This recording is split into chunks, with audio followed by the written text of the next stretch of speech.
Ano nga ba ang mga possible na monthly and yearly expenses ng isang apartment or ng mga rental property? Pwede mo rin gamitin yung vlog na to or i-apply no, sa mga condominium and mga bed spacing ng mga rental property. Ang i-discuss natin dito is tungkol no, sa mga medyo bago-bago pa. No? Hindi mga lumang property. Kasi pag luma, alam naman natin, wala lang choice. Talagang malaki yung maintenance rate niyan at halo-halo. So pag-usapan na lang natin dito yung medyo bago-bago pa or brand new, no, na katulad nung na-experience natin before sa pag-handle nito. Kapag sinabi kasi brand new or medyo bago-bago pa yung apartment, ang thinking natin is wala nang masyadong expenses na mangyayari. Pero in reality, medyo marami rin pala. Hindi naman sobrang mahal nitong mga babanggitin ko, pero at least, no, dapat mo i-consider at panoorin to. Pero pag dumating sa time, no, na ikaw na may nag-handle, hindi ka magulat. Guys, hindi ko na rin i-discuss dito yung mga improvement na ginawa natin sa apartment o mga rental property dahil choice naman natin yun. Katulad po ng canopy, kahit wala naman yung canopy, makakapag-operate naman yung apartment. So, choice ko yung, yung canopy na yun. So, hindi natin sasama dito yun. Sama na rin natin dyan, pati yung mga motor, pag-improve ng motor ng tubig, yung paglalagay ng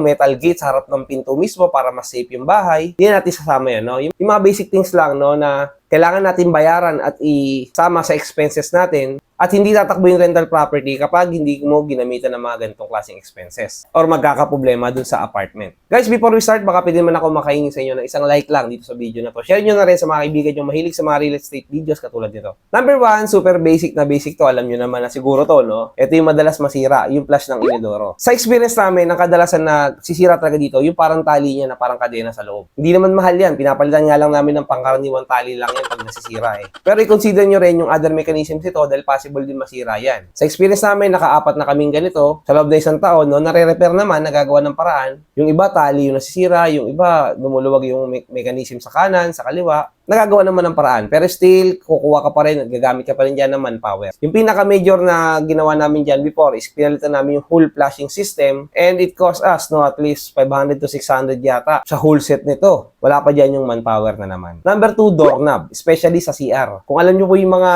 basic door na binibigay sa inyo sa CR, yan yung pag nagpapagawa kayo ng bahay. Yung doorknob dyan, medyo mahinang klase. Hindi ko sinasabing lahat pero yung mga low quality na mga pinto, kadalasan yung kasama niyang na doorknob, hindi ganun kaganda yung doorknob. Possible maganda yung doorknob kaso hindi siya applicable dun sa mga mga plastic na pinto. Medyo mahinang klase kasi. Sa amin, sa experience namin sa loob ng 2 taon, no, nakadalawang sira na kaming ganito. So lumalabas every year may nasisirang isa na hindi naman talaga kasalanan ng tenant at talagang nag-lost thread lang talaga siya. So ang paraan na ginawa namin dito, bumili kami ng mga basic na lock sa loob ng CR, yung mga D-hook. Nasa 100 to 200 pesos lang naman ang isa yan. Number 3, yung sliding na bintana. Yung nakikita nyo sa mga apartment. Kadalasan sa mga ganyang bintana, hindi ganun katitibay yan. Kaya nga madalas sa papasok na magnanakaw yan eh. Kaya sa atin, sa experience natin, lagay tayo ng ng tubular na bakal para di sila mapasok na magnanakaw. Sa experience natin, may dalawa ng ganyan natin yung nasira. Medyo nag-lost thread. Bumili pa tayo ng mga tornilyo noon, may manpower na naman na involved, so gastos na naman. Number 4, di ko na dapat sasama to kasi dapat para sa home loan yung iba dito eh. At ito yung insurance and yearly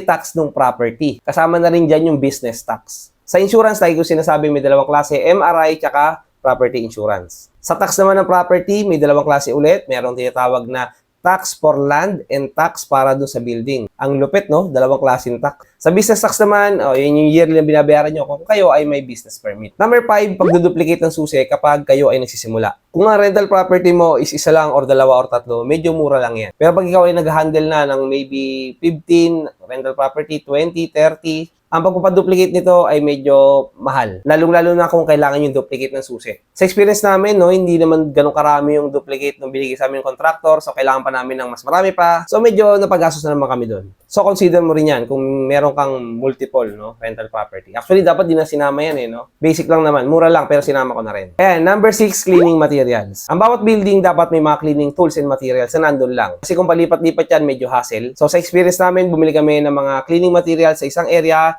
And sa kabilang property, nagbili ulit kami ng another set of cleaning materials. So, na lang to medyo mapagastos ka. Pero pag tumagal naman, tuloy-tuloy na kasi hindi naman siya nauubos no? Ang bibili mo na lang someday kasi yan, yung sabon na powder, tsaka yung Sunrox. Number 7, manpower. So, kung may admin ka, or leasing, or caretaker, dapat mo pasahurin. Sama rin yan sa cost. Kung wala man, siyempre, maglalagay ka pa rin yan tinatawag na transportation and miscellaneous allowance. One way or another, mapapagastos ka dyan sa pagta-tricycle, pag-jeep, pagpo-process ng mga papeles, pati mga pinapanotarize mo ng mga dokumento, possible na gumastos ka dito. Kaya consider mo rin yan. Number 8, utilities. Meralco Internet Water, kung meron kang connection nito na nakadirekta sa landlord, kailangan mo isama to sa iyong mga expenses. So, sa experience namin, ang Meralco lang ang meron kami dyan dahil di kami nagpo-provide ng internet at wala kaming water connection tungkol doon. Dahil kasi nagdadala kami ng sarili namin tubig pag naglilinis kami. Yun lang guys, napakaikli lang ng vlog natin. Kung may kulang sa mga sinabi ko, comment down below kasi baka may na-experience pa kayong iba. So, share nyo na rin para mabasa rin ng iba nating watchers. See you again next week for more exciting vlogs sa tulad dito. Thank you so much!